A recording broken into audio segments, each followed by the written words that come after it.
Hello guys, and welcome to another video from Armoury Antiques and Militaria and our YouTube channel. And we thought we'd put out some little bits and bobs that you may or may not know that we supply and stock at Armoury Antiques and Militaria. So in front of you, what you've got is Japanese World War II sword fittings, which are always very popular for people because sometimes they buy a Japanese sword from World War II and it's missing one or other of the component parts off of the scabbard, off of the handle. It varies.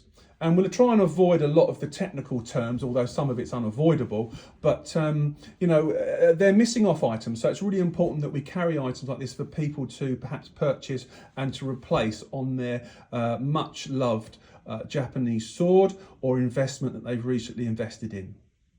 So what have we got in front of us? Well, today what we've got in front of us is some kabuto ganes. And kabuto ganes are for the tops of Japanese swords.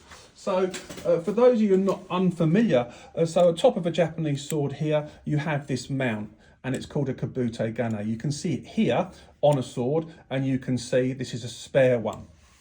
So these are quite hard to find and you get different qualities of these. This is a nice quality early example, and then you might find a later example like this where it's very plain, where it's not decorated quite as nicely and it's quite crude in the way it's been made. Typical, this one in my right hand, of being a late example, because obviously labour and materials were getting harder and harder to source as far as the war went on and on and on during the period. We've got another one here, which is another nice early example, kabuto gane again, which is, as I said, the mount that sits on the top of the sword here. So we've got three examples there just for the video's sake. And then we've got this one here, which looks very different, doesn't it? Well, for those of you that you know, and those of you you don't. So I'll tell you. This is a kai gunto fitting, and some of you may be mistaken in thinking, oh, it's the same as the kabuto gane. It sits at the top of the scut, the handle, the suka. Well, that's not the case. This is actually the polar opposite. This lives down at the bottom of the scabbard, down here, but on a navy sword. This one here is army, this one here is navy.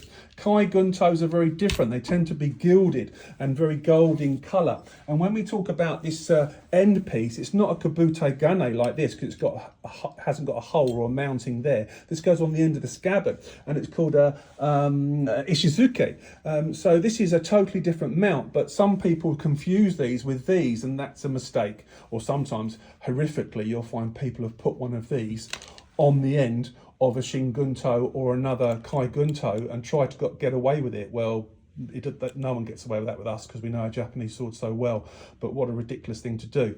But it's useful to know what mounts you have and where you can get them, and we have these in the shop, and all of ours are original. These are not from eBay, sourced from eBay and modern made. These are all from original items that sadly have been damaged, and we've literally rescued parts from swords that are broken or seriously damaged. So these are nice original examples. We've also got other little mounts here, you know, a fuchi from a military sword. This fuchi is the mount which goes across here. So this is this mount here. These vary in size and shape, and obviously you can't just buy one and think it's going to fit your sword because every sword is different. So you really do need to come in and compare your handle, your ska, with the fuchi or whatever you need for your sword that's missing, damaged or broken. And also with a Japanese sword, you'll find on the scabbard you get this mount that sits across the blade, the scabbard here, which is called shibadiki. Strange names, I know. And here's a spare one here we've got in the shop, but at least you know relative where it belongs on the sword, and then we've got a spare of it. You've also got suspension rings which live on swords like this one here. You'll see this is one here, which is another spare that we have for a scabbard, which would sit there. So that just gives you a little bit more of a feel for where these things go. And then one of the most popular mounts we have here is this metal ring that sits on the top of the scar. And this is the surute loop.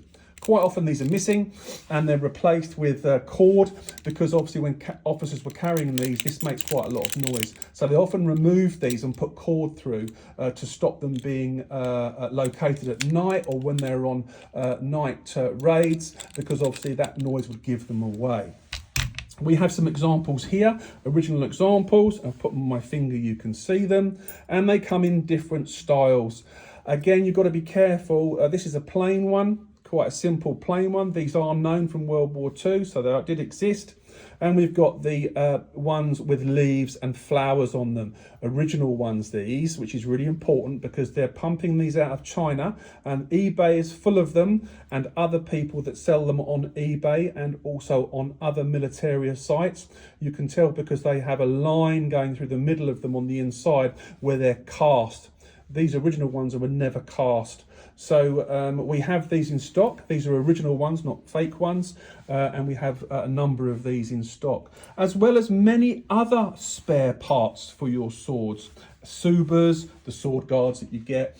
And if you're not sure of the names of these things, then I highly recommend you get a very basic book like this one, Military Swords of Japan, 1968 to 45 by Richard Fuller and Ron Gregory. We know Richard really well, been in many times, spoken to him many times about sake cups, bottles and all sorts of things.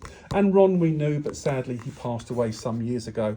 And Ron is famous for his collection that he had many years ago, and it's now sadly been dispersed, but he had a wonderful collection and he was a really nice guy.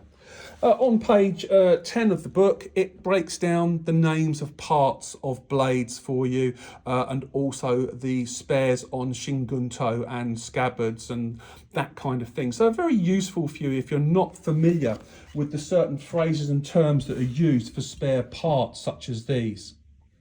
Guys, I hope this has been useful. We've got so many more original parts like this, but I would warn you against eBay, and many military websites have got parts for Japanese swords, and they'll portray them as being original, but they're really not. So just be cautious and careful of where you source your spare parts from, because if you spent, you know, north of £2,000 on a really nice handmade World War II Gendai toe, and you're missing perhaps, I don't know, a serute, a loop or something like that, then I would imagine you'd want a real example to go back on that sword where the knot would hang from, not some reproduction that was made in China or was bought on eBay from Japan. Because don't forget, this is what really surprised me with people, is they think because it's from Japan, they think it's original.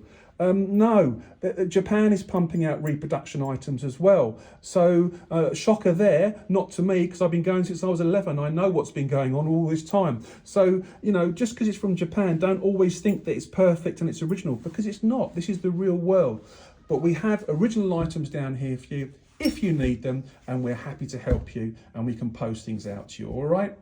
Well, I hope that's been useful. Be cautious, as I've said, because there are lots of people out there that happily sell you things that are not correct or genuine.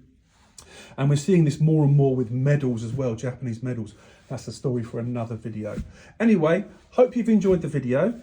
You now know that we do loads of spare parts for items. We've also got sayers and scabbards and stuff like that for shingunto. So just another bit of information for you there.